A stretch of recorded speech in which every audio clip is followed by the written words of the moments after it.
অনেক কষ্ট কইরা বল 28 টাকায় ভাই আজকে কমলাপুর পরে আছি। আইজ নিজের আমার খালা থাকলে ভাই আজকে এত কষ্ট হইতো না ভাই, লাগাই থাকতাম না ভাই। এই শহর ঘুমায় নেকামের আলো ছায়ায়, পথ প্রান্তরে শুধু শব্দ। মানে আপনাদের ভাই দুইটা আবদার ভাই, আপনি আমার একটা পানির ব্যবসা দেন ভাই। পানির ব্যবসা করে নিজের জীবন উন্নত করতে চাই ভাই। আমি আর এই কমলাপুরে থাকতে চাই না ভাই, মায়েরও খাইতে চাই না ভাই। আমি নিজের জিদের মাথায় ভাই একটা বাড়ি খাইছি ভাই, কালকে রাইতে খাই কইতেছি না আমি একটা ব্যবসা করে নিজের জীবন উন্নত করবো ভাই। এক জায়গায় থাকবো, খামু দামু, ঘুমামু, এটাই ভাই। ব্যবসা বাণী করবো, নিজের ব্যবসায় মন দিলে ভাই নিজে সব কিছু তারমু ভাই। যেরকম ভাই আজকে আপনি একটা ছেলের পানি লাই দিলেন ভাই, আজকে যদি আমার একটা পানি লাই দেন ভাই, আমি আল্লাহর কাছে কর্তৃপক্ষ থাকবো যে আমার একটা বড় ভাই একটা ব্যবসা নিয়ে দিছে। আমি বড় হলে মনে করতাম না, আমার একটা বড় ভাই একটা ব্যবসা লাই দিছে।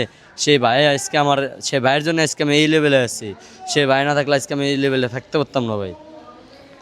আচ্ছা, এই ছেলেটার আমি যে গল্পটা শুনেছি, আসলে মা মারা যাওয়ার পরে আসলে সে তার খালার কাছে বড় হয়েছে। সেই খালাটাও আজকে এই দুনিয়া থেকে ছেড়ে চলে গিয়েছে। মানে সে বলছে যে আসলে মায়ের আদর কি সে দেখে নাই, সে তার খালার আদর, মানে তার মার বোনের আদরটা পেয়েছে না। বুলের আদর পাইলে কোলে সময় ভাই, কালার আদর পাইছি সব সময়, ভাবতে বেশি কালার আদর বেশি পাইছি ভাই। সেই লোক এবারে চাইনা চলে গেল ভাই।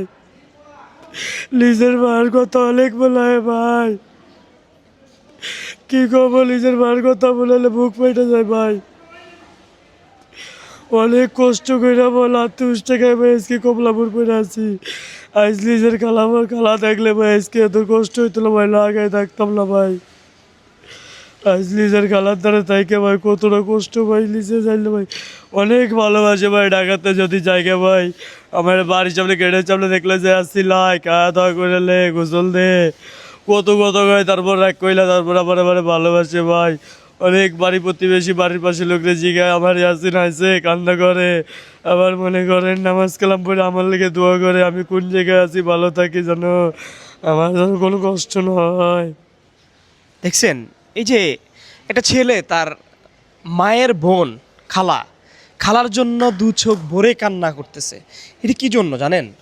এই যে মায়ের আদর পাই নাই, খালার আদর পাইছে, এই জন্য সেই ছেলেটা তার খালার কথা বলে আজকে কান্না করতেছে। এই ছেলেগুলো এই যে কমলাপুর রেল স্টেশনে আপনারা যে দেখেন, এই ছেলেগুলো কি আসলে এমনিতেই পড়ে থাকে? যদি আমরা এই কষ্টগুলো তুলে ধরি, আসলে এই ছেলেটা কেন থাকতেছে এখানে, কি কারণে সে কমলাপুর পড়ে থাকতেছে? এই যে একটু আগে বললো কালকে রাতে নাকি লাঠির বাড়ি দিছে, না কে? হ্যাঁ ভাই, কে দিছে? আনসারে।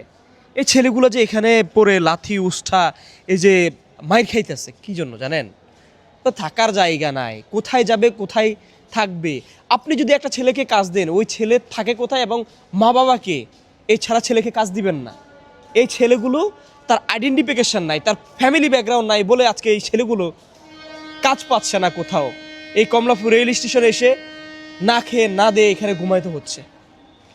চোখের কান্না, মানে ওদের কষ্ট যদি আসলে আমরা শুনি, আসলে বুঝি মন থেকে, আপনারা বুঝবেন আসলে একটা ছেলে কেন পড়ে থাকে এখানে। নিজের খালাতো বোনের দ্বারা থাকলে নিজের খালাতো বোনের দ্বারা আমার রাখতে চাই, কিন্তু আমার দুলো ভাই আমার মায়ের মুড়ে খেতে দেয়, তুই এবারে থাকবি না, তুই এবারে কি ভাত খা, তুই কি কাম করস, এলে আমার থাকতে দেয় না বাসায় ভাই।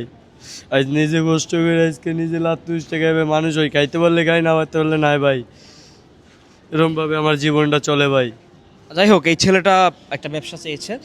এই ছেলেকে আমি বলেছিলাম যে তাকে একটা ব্যবসা দিব, ইনশাআল্লাহ তোমাকে আমি ব্যবসা দিয়ে দিব, যাতে করে তুমি ওই ব্যবসাটা করে স্বাবলম্বী হতে পারো। এবং প্রত্যেকটা মানুষ যখন রুমে যায় ঘুমায়, ফ্যানের নিচে ঘুমায়, কম্বলের নিচে ঘুমায়, তোমাকেও ঠিক এটাকে স্বপ্নকে পুঁজি করে তুমি ব্যবসা করবে, আমি যেটা দিব, ঠিক আছে?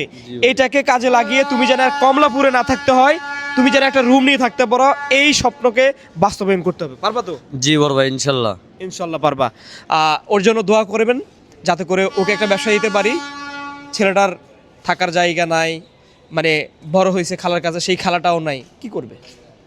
আমরা চেষ্টা করি আমরা যেন এই ছেলেগুলোকে সুন্দর একটা জীবনে ফিরে দিতে পারি। জীবন স্বাবলম্বী করার ক্ষুদ্র এই চেষ্টা আমাদের সবসময় অব্যাহত থাকবে।